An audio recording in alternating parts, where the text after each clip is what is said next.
Welcome back. In this lesson, we're going to talk about HDFS performance and robustness, some of the tuning parameters, and how you can change those things to get better performance, and what are the trade-offs. So the first video in this lesson is an overview of the tuning aspect of HDFS. We'll look at the tuning parameters, specifically DFS block size, and then some of the name node and data node system DFS parameters. A quick note, these tuning parameters are typically in HDFS XML configuration files. For example, in the HDFS-site.xml. This is more for system administrators of a Hadoop cluster, but it's good to know what changes impact your performance, and especially if you're trying things out on your own, there are some important parameters to keep in mind.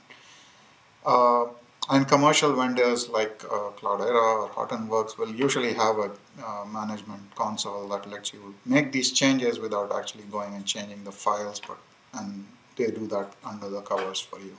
So it's a lot easier to do.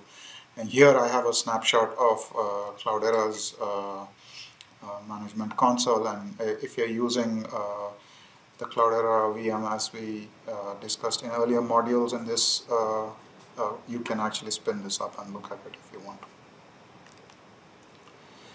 So one of the primary things you can change is the HDFS block size, and if you recall from the previous video, it impacts how much name node memory is used, number of map tasks that are showing up, and also impacts the performance.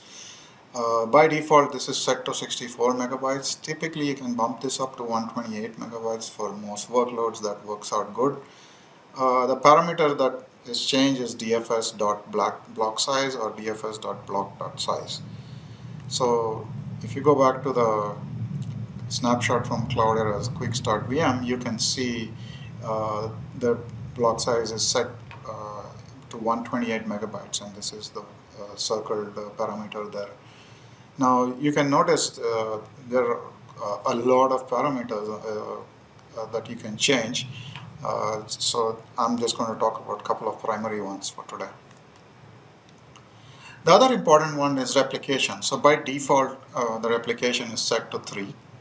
This, as you remember from the previous video, helps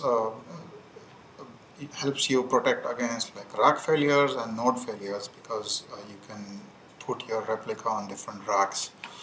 Now you can lower this because one big thing that happens is you get more space as you lower replication.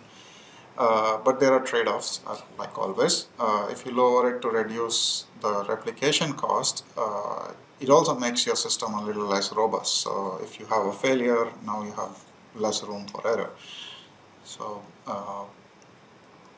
the higher replication also sometimes helps from a performance point of view, because data can be local to more workers. So there are trade-offs here, and we can see how this impacts performance in a later video. Going back to the Quick Start console, you can see the replication factor is set to 1. So you might say, hey, it's supposed to be 3 by default, why is it set to 1? Well, we are spinning up this test Quick Start VM on a personal computer, which is basically one node. So you essentially have only one data node, which means that you can't really replicate anywhere. So that's why the replication is set to 1. But if you had a cluster spun up with Cloudera, and then your replication factor can be different.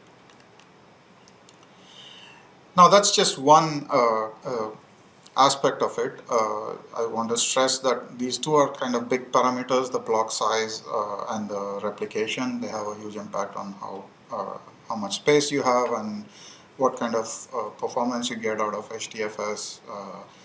But there are a lot of other system and data node and name node level parameters you can set. There are tunables for both sets of them.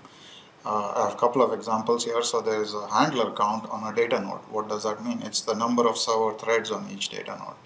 Typically this is set to 10, but nowadays a lot of the systems have a lot more cores. You could have 16 core or a 24 core node. So you can bump that up actually, depending on the number of cores you have available. Because the more server threads you have, you could handle more things. Similarly, for the name node, there is a limit on the maximum number of blocks per file. Essentially, that sets the size limit on the file, depending on what the block size is.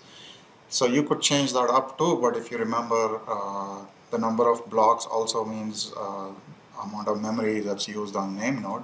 So there are consequences to doing it, but if you have a lot of memory on the name node, you could bump that up too. So if you're looking for a full list, and there are hundreds of these parameters, you can go to the link that I have highlighted at the bottom of the slide. But remember that for the most part, you don't have to change these unless there is a specific tuning requirement that you are hitting some limits, and your observations have shown that. But the block size and the replication are important ones. So in the next video, we're going to look at some of the trade-offs of changing these things, and how actually robustness is achieved within HDFS, and what basically is done to handle some of the common failures you might see on HDFS.